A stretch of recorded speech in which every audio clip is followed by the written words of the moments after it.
How can an 11-year-old kid make money? Well, what a great question. And those of you that are parents, pay attention. And those of you that are kids, go get your parent as fast as you can.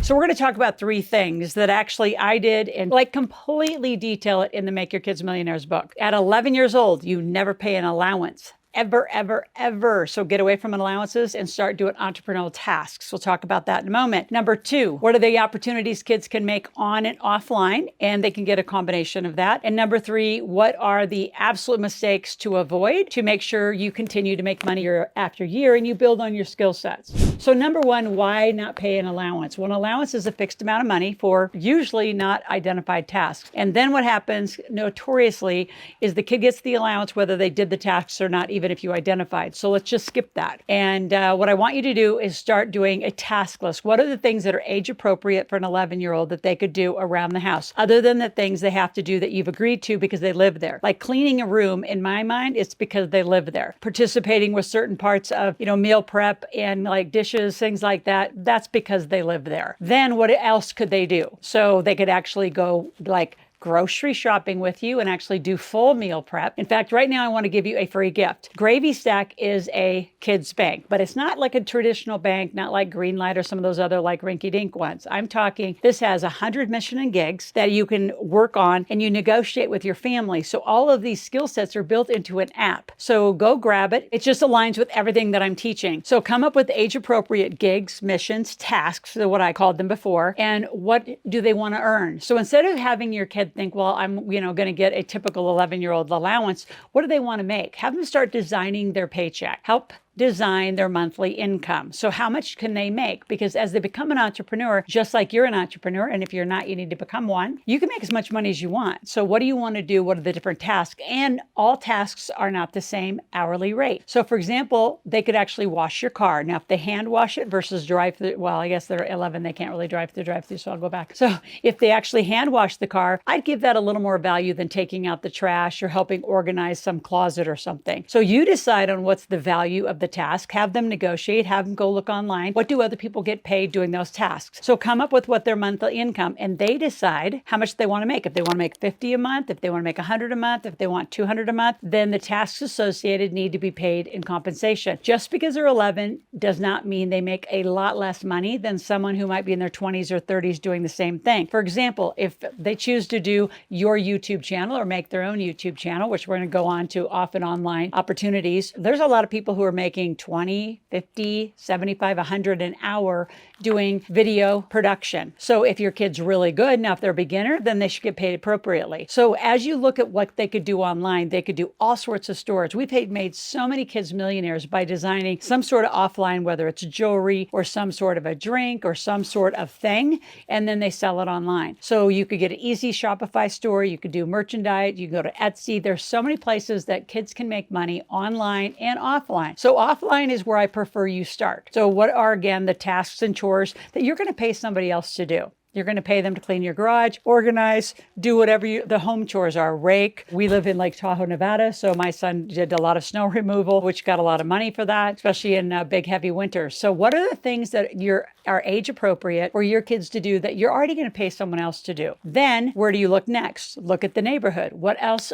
that they're doing at home? Could they go to their neighbors and offer the same service? And as they get older, you're going to be shocked at how age appropriate these tasks get and how sophisticated your kids are going to get about being an entrepreneur. Now, if your kids want to write books, which you could go off from offline to online. That would be cool. And again, what are they interested in? At 11 years old, it has to be a topic they're interested in. Like my son was always interested in aviation. So whenever we did something, and we had a private plane at that point. So whenever we did something like down at the hangar, he could help clean, he could clean the plane. Anything that was around that, he not only got more excited about, he actually got more interested, then he can kind of hang in that industry. So think of this as like early mentoring in a lot of ways for you and your kids to start gearing them up. See, right now, now, a lot of kids are choosing not to go to school. Whether you agree with that or not, they're not. They're because of homeschooling, which is increased by over 2-point-something million kids in America since 2020. A lot of them are thinking, I could just go to school online. I could travel around the world. I could just do whatever I want from wherever I am. So really work with your kids on their interest, what are their skill sets, and start building a monthly income around what they want and how much they can make. Mom and dad, you need to stop being the bank. They don't get to come to you and ask for money. On the other side, you have to watch your language.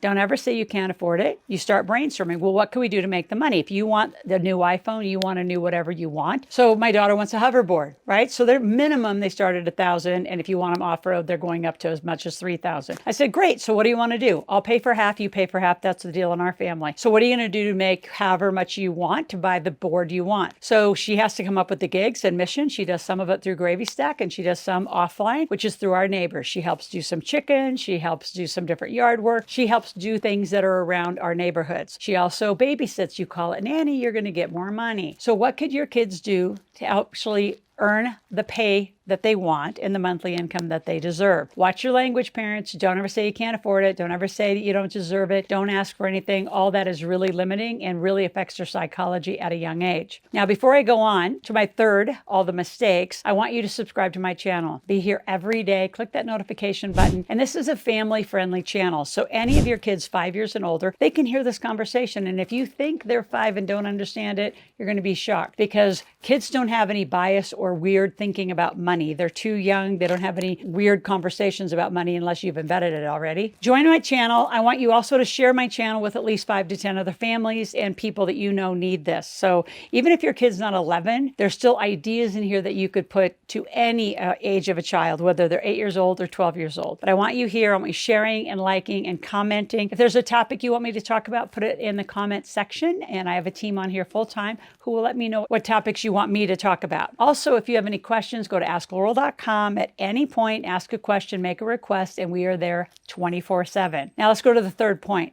So what are some common financial mistakes? Well, at some age, which I actually did this around 8 years old, is I introduced cost of goods. Right? So your cost of goods are, for an example, and it's in my book, Make Your Kids Millionaires, is Logan had a smoothie stand. So in his smoothie stand up until 8, I just paid for the supplies and, he could come and make smoothies. And we actually had a conference facility. So it was easier for him to sell. I'll be the first to say he didn't have to go out and market it very much. He had, over 100 people to sell to on a regular basis. But around 8, I started introducing cost of goods, which then that was shocking to him. Because now instead of putting, 4, 5, 6 strawberries in a smoothie, he started saying, ooh, now I have to do cost of goods. So he started getting a recipe, like very clearly how many strawberries, how much milk, how much yogurt, how much goes into each smoothie. So you actually can start monitoring your margin, which is what you get to take home. So instead of just getting all of the top line revenue, you take out cost of goods and they get what's left. As they become around 11 years old, another mistake is to not introduce insurance. Now you could wait till they're 13 at the oldest, but insurance is critical because you're starting to groom them for car insurance, which happens at 16.